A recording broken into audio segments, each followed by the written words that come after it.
Hello बच्चों, मैं Gautam Kumar, chemistry faculty Bhagwat career classes. बच्चों, हमने ऑप्टिकल आइसोमेरिज्म खत्म कर लिया है।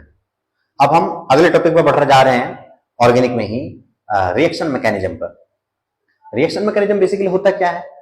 रिएक्शन मैकेनिज्म होता है ऑर्गेनिक रिएक्शन का पाथ, मतलब एक रिएक्टेंट से प्रोडक्ट तक जाने में कौन सा बॉन्ड टूटा, कौन सा बॉन्ड बना, कहां किसी ने अटैक किया, क्या जुड़ करके बना, ये सारे प्रोसेस को हम लोग बेसिकली रिएक्शन मैकेनिज्म कहते हैं। तब जरा देखिए रिएक्शन मैकेनिज्म में होता क्या है। तो रिएक्शन मैकेनिज्म में होता यूं है कि बॉन्ड का ब्रेकिंग एंड बॉन्ड का मेकिंग, मेनली ये समझा जाता है। इसमें होता क्या है कि breaking and making of bond होता है, breaking and making of bond.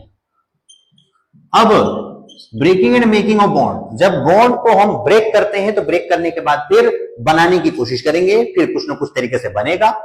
तो पहला काम है ब्रेकिंग ऑफ बॉन्ड को समझना, बॉन्ड टूटता कैसे है, किस तरीके से। तो ब्रेकिंग ऑफ बॉन्ड जो होते हैं दो तरह के होते हैं। क्या होगा कि ब्रेकिंग ऑफ बॉन्ड होगा दो तरह का। Breaking of bond two types का है। पहला है होमोलिसिस, होमोलिसिस कह सकते हैं इसको हम, या फिर होमोलिटिक क्लीवेज कह सकते हैं हम लोग, होमोलिटिक क्लीवेज कह सकते हैं हम लोग इसको। बॉन्ड ब्रेकिंग के ये पहला टाइप है। ये कब होता है? ये तब होता है जब दो एटम के बीच में इलेक्ट्रोनेगेटिविटी का डिफरेंस जीरो हो, या फिर दो सेम एटम के बीच में अगर बॉन्ड बन रखे हो तो वो होमोलिसिस होगा। फॉर एग्जांपल, इफ Cl और Cl के बीच में ये दोनों ही एटम सेम है, सेम एटम के बीच का बॉन्ड तोड़ना हमें। अगर मान लीजिए HH लेते हैं, ये सेम एटम के बीच का बॉन्ड तोड़ना है। तो जब सेम एटम के बीच का बॉन्ड टूटता है तो टूटने के बाद, टूटने की जो प्रोसेस होता है उसको हम होमोलिसिस कहते हैं। अच्छा, टूटने में होता क्या है?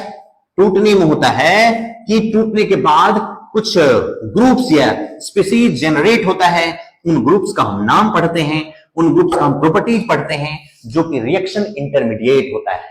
रिएक्शन के बीच में बनने वाला कुछ स्पीसीज होता है जिसको हमें पढ़ना जरूरी है ताकि वो रिएक्शन में आगे पार्ट ले सके, आगे हम उसकी यूज कर सके।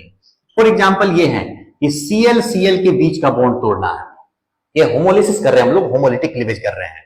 Cl Cl के बीच का बॉन्ड तोड़ना हमें, तो Cl Cl के बीच का अगर बॉन्ड तोड़ेंगे तो ये जो जिन दो इलेक्ट्रॉन के बीच में बॉन्ड बना है, ये इलेक्ट्रॉन आइदर एक एटम पर जाना चाहिए या दोनों ही एटम उस इलेक्ट्रॉन को अपना अपना इलेक्ट्रॉन दोनों ही एटम ले लेना चाहिए। अब बात आई यहां पर कि क्या बॉन्ड को अगर हम तोड़े तो बॉन्ड में जो ये दो इलेक्ट्रॉन है, क्या कोई एक एटम ले लेगा या दोनों एटम अपना अपना ले लेगा? तो ये डिपेंड करेगा किस चीज पर? दोनों एटम के इलेक्ट्रोनेगेटिविटी पर, दोनों एटम के पावर पर, कि इलेक्ट्रॉन खींचने की एबिलिटी, इलेक्ट्रोनेगेटिविटी वाली टेंडेंसी किसकी ज्यादा है। तो सिंस यहां पर दोनों ही क्लोरीन एटम है, दोनों ही इक्वल इलेक्ट्रोनेगेटिव है, इसका मतलब दोनों में किसी के पास ज्यादा पावर नहीं है कि ये इलेक्ट्रॉन को अपनी तरफ ले सके।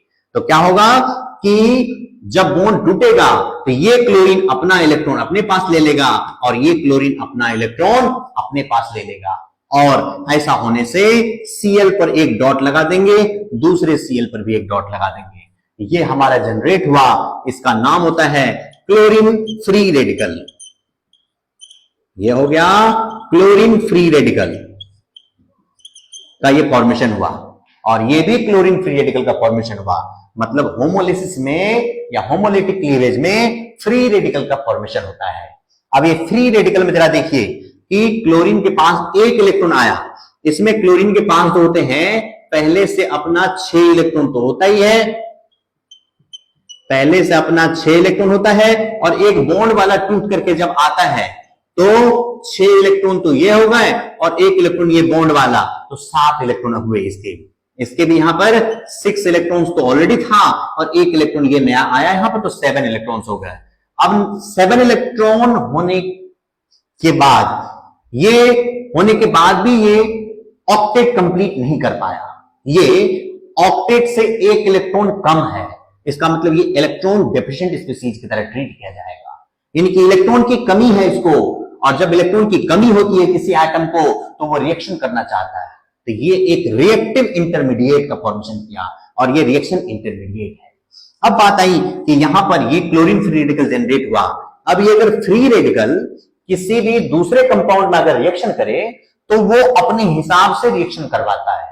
तो मान लीजिए CH4 अगर हमारे पास है एक कंपाउंड जिनमें कि कार्बन और हाइड्रोजन के बीच में इलेक्ट्रोनेगेटिविटी का डिफरेंस ना के बराबर होता है, तो इलेक्ट्रोनेगेटिविटी के डिफरेंस ज्यादा कुछ अगर नहीं है तो इसका मतलब ये दोनों के बीच का बॉन्ड फ्री रेडिकल में टूटता है, फ्री रेडिकल में टूटना चाहिए। और उसमें भी अगर हमने Cl रेडिकल इसमें डाल दिया तो Cl रेडिकल क्या करेगा, Cl रेडिकल अपने हिसाब से इसके बॉन्ड को तोड़वाएगा, तो C और H के बीच का जो बॉन्ड टूटेगा ये रेडिकल के फॉर्म में टूटेगा, क्योंकि Cl अटैक करेगा इसके हाइड्रोजन पर और C और H के बीच का बॉन्ड रेडिकल में टूटेगा। एक इलेक्ट्रॉन वो H पर चला जाएगा और एक इलेक्ट्रॉन इस C पे आ जाएगा। इन दो में जो C और H के बीच में जिन दो इलेक्ट्रॉन के बीच में बॉन्ड बना हुआ है, H अपना इलेक्ट्रॉन अपने पास ले लेगा, C अपना इलेक्ट्रॉन अपने पास ले लेगा, और H जो अपना इलेक्ट्रॉन अपने पास लेगा तो H के पास एक इलेक्ट्रॉन हो गए, Cl के पास भी एक अनपेयर्ड इलेक्ट्रॉन है, तो ये इलेक्ट्रॉन और H का जो इलेक्ट्रॉन होगा वो दोनों मिलकर के शेयर करके बॉन्ड बना लेगा और वो HCl बनकर के न्यूट्रलाइज हो जाएगा। और ऐसा करने से कार्बन पर एक इलेक्ट्रॉन छोड़ जाएगा, और कार्बन पर एक इलेक्ट्रॉन छोड़ जाएगा तो CH3 पर एक सिंगल इलेक्ट्रॉन शो कर देंगे हम, और प्लस HCl हमारा बाहर हो जाएगा। अब ये जो CH3 पे एक इलेक्ट्रॉन आ गया तो यही हमारा क्या है, मिथाइल फ्री रेडिकल का फॉर्मेशन हुआ। ये हो गया मिथाइल फ्री रेडिकल। अब ये मिथाइल फ्री रेडिकल की प्रॉपर्टीज हमारे को पढ़ना है। मिथाइल फ्री रेडिकल या कोई भी अल्काइल फ्री रेडिकल, कुल मिलाकर के ये हुआ कि होमोलिसिस में फ्री रेडिकल का फॉर्मेशन होता है और उन फ्री रेडिकल की प्रॉपर्टीज को हमें पढ़ना होता है। जरा देखिए फ्री रेडिकल का प्रॉपर्टीज। फ्री रेडिकल्स के प्रॉपर्टीज ये है कि CH3 रेडिकल अगर हमारे पास है, CH3 रेडिकल, तो C पर एक इलेक्ट्रॉन हुआ और 3 हाइड्रोजन है।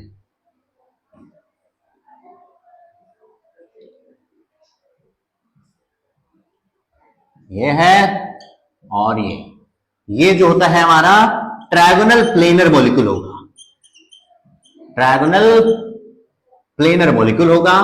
इस कार्बन का जो हाइब्रिडाइजेशन स्टेट होगा वो sp2 होगा, और इसके जो ये जो सिंगल इलेक्ट्रॉन होंगे ये भी पूछा जाता है एग्जाम में कि कौन से ऑर्बिटल में प्रेजेंट है वो सिंगल इलेक्ट्रॉन। तो ये सिंगल इलेक्ट्रॉन जो होगा कार्बन के अनहाइब्रिडाइज्ड p ऑर्बिटल में प्रेजेंट होता है। ये है unhybridised p orbitals, unhybridised p orbitals में प्रेजेंट होता है। ये इसके बेसिक प्रॉपर्टीज हो गए। उसके बाद ये है कि ये जो फ्री रेडिकल होता है ये इलेक्ट्रॉन डेफिशिएंट होता है, इलेक्ट्रॉन डेफिशिएंट होता है मतलब इलेक्ट्रॉन की कमी होती है, और ये हाईली अनस्टेबल होगा, क्योंकि जब ऑक्टेट ही कंप्लीट नहीं है तो ऑब्वियस बात है अनस्टेबल होगा। और ये जो होगा हाईली, जो अनस्टेबल होगा वो हाईली रिएक्टिव भी होता है। ये क्या रहेगा, हाईली रिएक्टिव रहेगा, और इसकी स्टेबिलिटी को हम इंक्रीज करवा सकते हैं। Stability increases on increasing degree of free radical, on increasing degree of free radical, यानी कि जितनी डिग्री हम बढ़ाएंगे उसकी स्टेबिलिटी उतनी ज्यादा होती जाएगी, जो कि हमने डिग्री भी पिछले वीडियो में डिस्कस कर रखा है कि डिग्री बेसिकली होता क्या है कि एक कार्बन कितने अदर कार्बन से डायरेक्टली बॉन्ड बना रखा है वो उसका डिग्री बताता है। तो जरा देखिए फिर हम अगर बढ़ते हैं आगे तो स्टेबिलिटी ऑर्डर क्या होता है। स्टेबिलिटी ऑर्डर जैसे मिथाइल फ्री रेडिकल है, दूसरा है इथाइल फ्री रेडिकल, यहां पे है, इस पर एक मिथाइल ग्रुप जुड़ गया। नेक्स्ट है डायमिथाइल ग्रुप जुड़ा हुआ है, ये फ्री रेडिकल, और चौथा है 3 तरफ से methyl group, trimethyl group आ गया, ये फ्री रेडिकल है। तो इनमें जो ये मिथाइल फ्री रेडिकल होगा वो लीस्ट स्टेबल रेडिकल होगा, ये थोड़ा